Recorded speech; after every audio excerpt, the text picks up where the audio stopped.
جزام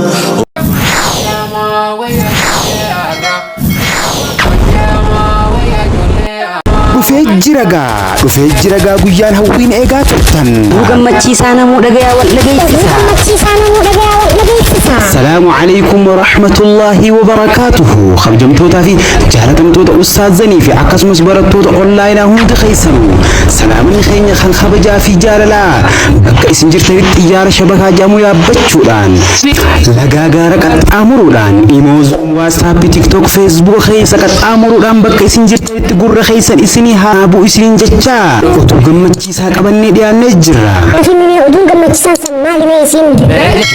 Qacalee urjiiwwan dachii kan tahan kan yeroo dheertuudhaaf toora aappii onlaayinii dhimootti barumsa isaanii bifa bareedaa fi bifa nama hawwataa ta'een galgalaa ganama osoo hin jenne rakkoo shabakaatiif rakkoo madaamii dandamachuudhaan guyyaa irraan tanaa xumuruudhaan gammachuu addaatiif fuula isaaniirraa ifaa bar ijoollee qaqqacalee urjiiwwan dachii kan tahan. Yaaboo eenyu isaan sinaa barattoota markaza kamiiti? Abshirnirraa rakkatinii siif hima. Ijoollee qashti qushummee kan tahan barattoota markaza daarul iimaan yeroo dheeraadhaaf toora aappii onlaayinii dhimootiin baruu isaanii bara jilaa irraan tanaa kana gahan gammachuu guddoon nu dhaga'ima waan taateef obboleeyyiin keenya qaqqaalii fi gaggaarii kanneen markaza biraa keessatti argamtan akkuma ammaan dura gammachuu ta'eessan bakka adda addaa irratti wajjin qooddachaa turre arraan tana guyyaan keenya nurraa hin hafenaa koottaan wajji qooddadhaa isiniin jedhan. Yaa maashaa Allah eenyu garuu ustaaziin isaan barsiisee guyyaa arraan tanaa kanaan ga'e? Egaa namni barattoota isaa qaqqaalii fi gaggaarii kana barsiisudha. Ustaaz Muhammad Abdallah leenca fakkii namaa leenca haati deeyse barattoonni koo yeroo laffaatii tiyya akkanatti hojiin agarsiisan gammachuu guddoon na dhaga'ama waan taateef cufti keessanuu akka dhuftanii gammachuu teenya nu wajji qooddattan isiniin jedha. Ustaaz Muhammad Abdallah. Yaaboo amiirranummaan ustaazaa wajjin markaza guyyaa arraan tanaa kanaan gahan eenyu faadhamee maqaa isaanii naaf hime. Abshir rakkoon takka hin jirtu siifin hima. Amiirran yeroo shabakaan ustaaza baase bakka ustaazaa bu'uudhaan lafee dugdaa markazaa ta'uudhaan guyyaa arraan tanaa kanaan gayan. Amiir takkaffaan Faa'iza. Amiir lammaffaan immoo Abdul Aziz. Amiir sadaffaan Faaxumaa yoo ta'u amiir afuraffaan immoo Hawaati. Egaa kabajamtootaa fi jaalatamtoota ustaazota keenya amiirranii fi dura bu'oonni markaza daarul iimaan. Guyyaan san guyyaa addaati waan taateef guyyaa gammachuuti kootaan wajji qooddadha. Yeroo dhuftan wanni hundinuu ni jirti. Kulla shay'in mawjuud isiniin jedhan. Egaa sagantaan tunis kan isin gaggeeffamtu.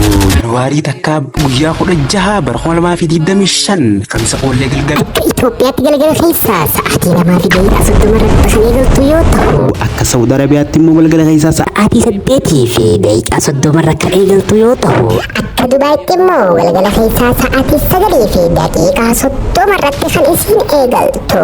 Sagantaan tunis sagantaa ajaa'ibaa waan taateef daa'imwanii fi ulamaawwanii fi akkasumas ustaazotaa barattoonni adda addaa waan irratti argamaniif hundi keessanuu irraa hin hafamu hin hafina.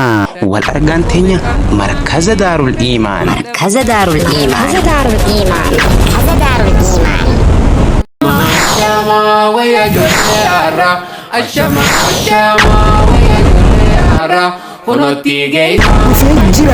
Dhufee jiragaa guyyaan hawwiin eegaa turtan gammachiisaa namuu dhagayaa wal dhageessisa. Salaamu alaykum wa rahmatullahi wa barakatuhu. Kabajamtootaa fi jaalatamtoota ustaazanii fi akkasumas barattoota onlaayinaa hundi keessanuu salaamni keenya kan kabajaa fi jaalalaa bakka isin jirtanitti xiyyaara shabakaa jedhamu yaabbachuudhaan lagaa gaara qaxxaamuruudhaan imoo zuum waatsaappii tiktok feesbuuk keessa qaxxaamuruudhaan bakka isin jirtanitti gurra keessan isinii haa bu'u isiniin jechaa utuu gammachiisaa qabannee dhiyaannee jirra. Oduun gammachiisaa san maali mee isin? Ijoolleen qaqqacalee urjiiwwan dachii kan tahan kan yeroo dheertuudhaaf toora aappii onlaayinii dhimootti barumsa isaanii bifa bareedaa fi bifa nama hawwataa ta'een galgalaa ganama osoo hin jenne rakkoo shabakaatiif rakkoo madaamii dandamachuudhaan guyyaa arraan tanaa xumuruudhaan gammachuu addaatiif fuula isaaniirraa ifaa bar ijoollee qaqqacalee urjiiwwan dachii kan tahan. Yaaboo eenyu isaan sinaa barattoota markaza kamiiti? Abshirnirraa rakkatinii siif hima. Ijoollee qashti qushummee kan tahan barattoota markaza rawdatul jannaa yeroo dheeraadhaaf toora aappii onlaayinii dhimootiin baruu isaanii bara jilaa irraan tanaa kana gahan gammachuu guddoon nu dhaga'ima waan taateef obboleeyyiin keenya qaqqaalii fi gaggaarii kanneen markaza biraa keessatti argamtan akkuma ammaan dura gammachuu ta'eessan bakka adda addaa irratti wajjin qooddachaa turre arraan tana guyyaan keenya teenya nurraa hin hafnaa khottaan wajji qooddadhaa isiniin jedhan. Yaa maashaa Allah eenyu garuu ustaaziin isaan barsiisee guyyaa arraan kana kanaan ga'e. Egaa namni barattoota isaa qaqqaalii fi gaggaarii kana barsiisudha.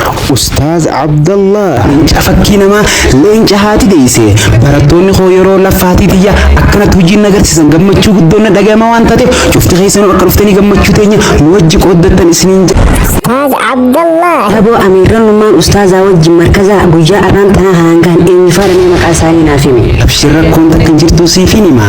Amiirra yeroo shabakaa ustaaza baase bakka ustaaza buudhaan lafee dugdaa markazaa ta'uudhaan guyyaa arraan tanaa kanaan gayan. Amiirri takkaffaan Ummu Aafiyaa. Amiirri lammaffaan immoo Fatiyaa yoo ta'u, amiirri sadaffaan Nasraa.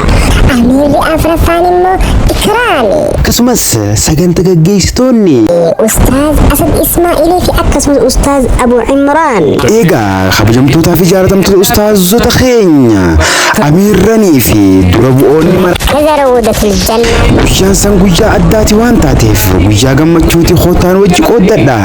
Yeroo dhuftan wanni hundinuu ni jirti. Kulla shay'in mawjuud isniin jedhan. Eegaa sagantaan tiinis kan isin gaggeeffamtu. Januwaarii guyyaa 13 baatii takkaffaa bara 2025. Rajaba 13 ji'a torbaffaa bara hijiraa 1446. Ammajjii torba baatii shanaffaa bara 2017.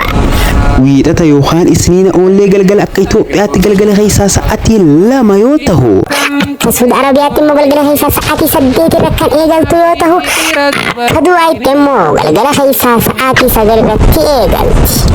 Kanaafuu hundi keessanuu irraa hin hafamuu hin hafinaa wal argaan teenya markaza Rawdatul Janna. Markaza Rawdatul Janna. Markaza Rawdatul Janna.